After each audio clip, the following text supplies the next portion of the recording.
இனிமையான நண்பர்களே, அன்புள்ளம் கொண்ட சொந்தங்களே, அனைவருக்கும் வணக்கம். அமைச்சர் பதவிக்கு ஆசைப்பட்டு அண்ணா திமுகவை இரண்டாக உடைத்து சி.வி. சண்முகம், எஸ்.பி. வேலுமணி தலைமையில் நடிகர் விஜயின் தமிழக வெற்றி கழகத்திற்கு சட்டமன்றத்திலே ஆதரித்து ஓட்டு போட்டுவிட்டு இப்பொழுது அமைச்சர் பதவியும் கிடைக்காமல், அப்படியே கிடைத்தாலும் சி.வி. சண்முகமும் எஸ்.பி. வேலுமணியும் விஜயபாஸ்கரும் எதிர்பார்த்த இலாக்காக்கள் கிடைக்காது என்கின்ற சூழ்நிலைக்கு தள்ளப்பட்டு இருக்கிறார்கள். எடப்பாடி பழனிசாமியிடமிருந்து விலகி சென்ற 25 சட்டமன்ற உறுப்பினர்களும் அதற்கு அடுத்து அப்படியே சி.வி. சண்முகம் போன்றவர்களுக்கு அமைச்சர் பதவி கிடைத்தாலும் அவருடைய எம்எல்ஏ பதவி நீடிக்குமா என்பது கேள்விக்குறியாக இருக்கிறது. எடப்பாடி பழனிசாமி கவர்னரை சந்தித்து விட்டார். இந்திய அரசியலமைப்பு சட்டப்படி கட்சி தாவல் தடை சட்டத்தின்படி 2/3 உறுப்பினர்கள் பிரிந்து போனால்தான் அவர்களுக்கு எம்எல்ஏ பதவி போகாது. ஆனால் அதிமுகவிலிருந்து 25 சட்டமன்ற உறுப்பினர்கள் தான் சி.வி. சண்முகம், எஸ்.பி. வேலுமணியை சேர்த்து அவர்களோடு இருக்கிறார்கள். 3/2 உறுப்பினர்கள் மெஜாரிட்டி தேவை என்றால் சி.வி. சண்முகம், எஸ்.பி. வேலுமணி வகைராவுக்கு 32 சட்டமன்ற உறுப்பினர்கள் ஆதரவு வேண்டும். ஆகவே அதை காரணம் காட்டி கட்சி தாவல் தடை சட்டத்தால் அண்ணா திமுகவை உடைத்த 25 சட்டமன்ற உறுப்பினர்களின் பதவி பறிக்கப்படலாம். ஆகவே சி.வி. சண்முகம், விஜயபாஸ்கர், எஸ்.பி. வேலுமணி ஆகியோருக்கு அமைச்சராக பதவி பிரமாணம் செய்து வைக்க கவர்னர் ஒப்புக்கொள்ளாமல் போகலாம். அப்படியே கவர்னர் ஒப்புக்கொண்டு அமைச்சராக பதவி பிரமாணம் செய்து வைத்தாலும் அவர்களுக்கு எம்எல்ஏ பதவி போகின்ற பொழுது அவர்கள் தடுமாற வேண்டி இருக்கும். கிட்டத்தட்ட நடிகர் விஜயோடு ரகசிய பேச்சுவார்த்தை நடத்தி அண்ணா திமுகவை இரண்டாக உடைத்த சி.வி. சண்முகம், எஸ்.பி. வேலுமணி ஆகியோர் இப்பொழுது தடுமாறி கொண்டிருக்கிறார்கள். நடிகர் விஜய் திட்டமிட்டு அண்ணா திமுகவை இரண்டாக உடைத்து எஸ்.பி. வேலுமணி, சி.வி. சண்முகம் உள்ளிட்டவர்களை ஏமாற்றி விட்டார்களோ என்ற கேள்வி எழுகிறது. அமைச்சரவையில் 10 பேர் கொண்ட அமைச்சரை அறிவித்து விட்டார் விஜய் அவர்கள். அவரையும் சேர்த்து தமிழகத்தில் இருக்கின்ற 234 சட்டமன்ற உறுப்பினர்களுக்கு ஏற்றார் போல் தமிழகத்தில் 34 அமைச்சர்களை நியமிக்கலாம். நடிகர் விஜயை சேர்த்து இப்பொழுது 10 அமைச்சர்கள் நியமிக்கப்பட்டு இருக்கிறார்கள். அதில் முக்கிய இலாக்காக்கள் பலருக்கும் கொடுக்கப்பட்டு இருக்கிறது. எஸ்.பி. வேலுமணி பொதுப்பணித்துறையை கேட்டிருக்கிறார். ஆனால் அந்த பொதுப்பணித்துறை இலாக்கா ஆதவ் அர்ஜுனாவிற்கு வழங்கப்பட்டு விட்டது. சி.வி. சண்முகம் வகித்து வந்த சட்டத்துறை வேறொருவருக்கு வழங்கப்பட்டு விட்டது. விஜயபாஸ்கர் வகித்து வந்த சுகாதாரத்துறை இப்பொழுது அருண்ராஜுக்கு வழங்கப்பட்டு இருக்கிறது. ஆகவே இவர்கள் 3 பேரும் எதிர்பார்த்த இலாக்காக்களும் கிடைக்காது என்கின்ற சூழ்நிலையில் சி.வி. சண்முகம், எஸ்.பி. வேலுமணி உள்ளிட்டவர்கள் திட்டவட்டமாக நடிகர் விஜய் அவர்களால் ஏமாற்றப்பட்டு இருக்கிறார்கள் என்ற வருத்தம் சி.வி. சண்முகம், எஸ்.பி. வேலுமணிக்கு வந்திருக்கிறது. ஒருவேளை இவருடைய பதவி பறிக்கப்பட்டால் கட்சி தாவல் தடை சட்டத்தின்படி இவர்கள் எம்எல்ஏக்கள் இல்லை என்று சபாநாயகர் அறிவித்தால் என்ன ஆகும்? ஆனால் இப்பொழுது இருக்கின்ற சபாநாயகர் நிச்சயம் சி.வி. சண்முகம், எஸ்.பி. வேலுமணி போன்றவர்களை கட்சி தாவல் தடை சட்டத்தின் கீழ் நடவடிக்கை எடுக்க நினைக்க மாட்டார்கள். ஏனென்றால் இவர்களுடைய தயவு இப்போதைக்கு தமிழக வெற்றி கழகத்திற்கு தேவை. ஆனால் எடப்பாடி பழனிசாமி தரப்பு நீதிமன்றத்திற்கு போனால் ஏற்கனவே பல வழக்குகளில் வந்த தீர்ப்புகள் இருக்கிறது. சி.வி. சண்முகம், எஸ்.பி. வேலுமணிக்கு சட்டமன்ற உறுப்பினர் பதவி போவதற்கு பறிக்கப்படுவதற்கு வாய்ப்பு இருக்கிறது. அண்ணா திமுகவிலிருந்து பிரிந்து சென்ற 25 சட்டமன்ற உறுப்பினர்களின் பதவி பறிக்கப்பட்டால் அந்த இடத்தில் இடைத்தேர்தல் நடக்கும்.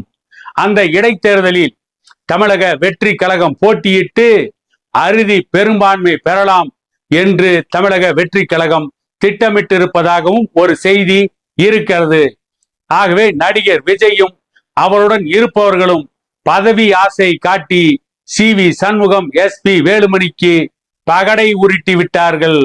அரசியல் சதுரங்கத்தில் சி.வி. சண்முகம், எஸ்.பி. வேலுமணியை சிக்க வைத்து விட்டார்கள் என்று எடப்பாடி தரப்பு சொல்லிக் கொண்டிருக்கிறது.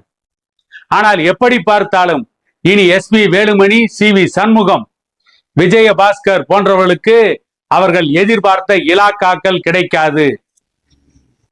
இப்பொழுது அமைச்சர்களாக பொறுப்பேற்ற 9 பேருக்கு ஒதுக்கப்பட்ட இலாக்காக்கள் போக மீதி இருக்கின்ற இலாக்காக்கள் உயர் கல்வித்துறை, விவசாயம், கூட்டுறவுத்துறை, மதுவிலக்கு மற்றும் ஆய தீர்வைத்துறை, போக்குவரத்து துறை, வனத்துறை, சிறு தொழில்கள், தொழிலாளர் நலத்துறை, வணிக வரித்துறை, சுற்றுலாத்துறை, இந்து சமய நலத்துறை, ஆதி திராவிடர் நலத்துறை, சிறுபான்மையினர் நலத்துறை, கால்நடை துறை, சமூக நலத்துறை, வீட்டு வசதி துறை, ஜவுளித்துறை, தகவல் தொழில்நுட்பத்துறை, பால்வளத்துறை உள்ளிட்ட சிறிய துறைகள் மட்டுமே இன்னும் வழங்கப்படாமல் உள்ளது. இந்த துறைகளிலும் சில முக்கியமான துறைகள் காங்கிரஸ் கட்சியை சார்ந்த 2 வழங்கப்படும். காங்கிரஸ் கட்சியிலிருந்து 2 அமைச்சராக நியமிக்கப்படுவார்கள் என்று திட்டவட்டமாக செய்தி வந்திருக்கிறது.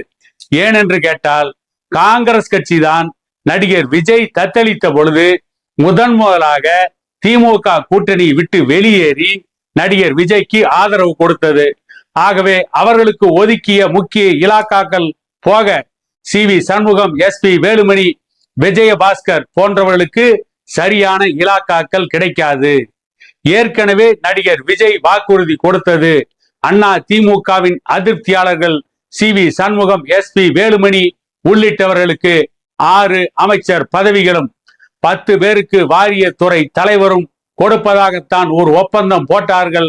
அப்படித்தான் ரகசிய பேச்சுவார்த்தை நடந்தது, ரகசிய ஒப்பந்தம் போடப்பட்டது. ஆனால் இன்றைக்கு ஒருவேளை நடிகர் விஜய் சி.வி. சண்முகம் வகைராவுக்கு 6 அமைச்சர்களை கொடுக்கலாம், ஆனால் சரியான இலாக்காக்கள் கிடைக்காது என்பதுதான் இன்றைக்கு இருக்கின்ற நிலைமை. அப்படியே கிடைத்தாலும் அவர்கள் நீண்ட காலம் அமைச்சர்களாக இருக்க முடியுமா என்ற கேள்வி எழுகிறது.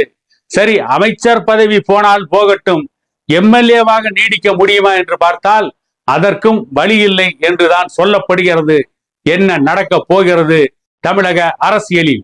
இனி தமிழக அரசியலில் ஆட்சி நடத்துகின்ற நடிகர் விஜய் கட்சி சரியான நிர்வாகத்தை கொடுக்குமா, அல்லது ஆட்சியை எப்படி தக்க வைப்பது என்பதிலேயே இவர்கள் போராடி கொண்டிருக்க வேண்டிய நிலைமைக்கு தள்ளப்படுவார்களா? அதை போல அண்ணா திமுகவிலிருந்து பிரிந்து போட்டி அண்ணா திமுகவாக உருவாகிவிட்ட சி.வி. சண்முகம், எஸ்.பி. வேலுமணி போன்றவர்களின் எதிர்கால அரசியல் நடவடிக்கை என்னவாக இருக்கும்? எப்படி பார்த்தாலும் அண்ணா திமுக 2ஆக பிளவுபட்டு விட்டது. ஒன்றாக இருந்த பொழுதே எடப்பாடி பழனிசாமி அவர்களால் அண்ணா திமுகவை வெற்றி பாதைக்கு அழைத்து செல்ல முடியவில்லை. இனி அண்ணா திமுகவை வெற்றி பாதைக்கு அவரால் அழைத்து செல்ல முடியுமா? ஒருவேளை சி.வி. சண்முகம், எஸ்.பி. வேலுமணி உள்ளிட்ட 25 சட்டமன்ற உறுப்பினர்களின் பதவிகள் பறிக்கப்படுமானால் அப்பொழுது அவர்கள் தேர்தலில் நிற்பதற்கு தமிழக வெற்றி கழகத்தில் இணைந்து தேர்தலை சந்திப்பார்களா? சரி, ஒரு வாதத்திற்காக அப்படியே அவர்கள் தமிழக வெற்றி கழகத்தில் இணைந்து தேர்தலை சந்திக்கிறார்கள் என்று வைத்துக் கொள்வோம். 2ஆக பிளவுபட்ட அண்ணா திமுகவின் ஒரு பகுதி சி.வி. சண்முகத்தோடு எஸ்.பி. வேலுமணியோடு தமிழக வெற்றி கழகத்தில் இணைந்து விடும். போதாத குறைக்கு கொங்கு மண்டலத்தில் இப்பொழுது நிதி அமைச்சராக பொறுப்பேற்றிருக்கின்ற செங்கோட்டையன் அவர்கள் அண்ணா திமுகவின் முக்கிய பிரமுகர்களை இன்னும் பாரதிய ஜனதா கட்சியிலிருந்து இன்னும் வெவ்வேறு கட்சியிலிருந்து பல முக்கியமான பிரமுகர்களை ஏற்கனவே அரசியலில் பழம் தின்னு கொட்டை போட்ட நிர்வாகிகளை கொஞ்சம் கொஞ்சமாக தமிழக வெற்றி கழகத்தில் சேர்த்து கொண்டிருக்கிறார். கிட்டத்தட்ட கொங்கு மண்டலத்தில் எடப்பாடி பழனிசாமி தலைமையில் இருக்கின்ற அணி ஓரளவுக்கு காலியாகிவிட்டது. காலி செய்து விட்டார் செங்கோட்டையன். இப்படிப்பட்ட சூழ்நிலையில் அடுத்து இந்த 25 சட்டமன்ற உறுப்பினர்களின் தொகுதிகள் காலி இடம் என்று சட்டத்தால் அறிவிக்கப்படுமானால் எடப்பாடி பழனிசாமியை நம்பி யார் கூட்டணி வைப்பார்கள்? பாரதிய ஜனதா கட்சி பக்க துணையாக வருமா? வராது. கடைசியாக அன்புமணி ஒருவர் மட்டும்தான் வந்தால் வரலாம். அப்பொழுது அன்புமணியும் மக்கள் செல்வாக்கை, மக்கள் நம்பிக்கை இழந்திருப்பார். ஏற்கனவே இழந்து விட்டார்.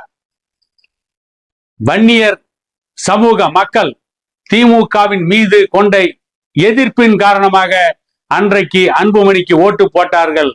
ஆனால் இன்றைக்கு திமுக ஆட்சியில் இல்லை என்ற நிலை வந்துவிட்டதற்கு பிறகு இனி அங்கே திமுக எதிர்ப்பு என்பது எதுவும் இல்லை.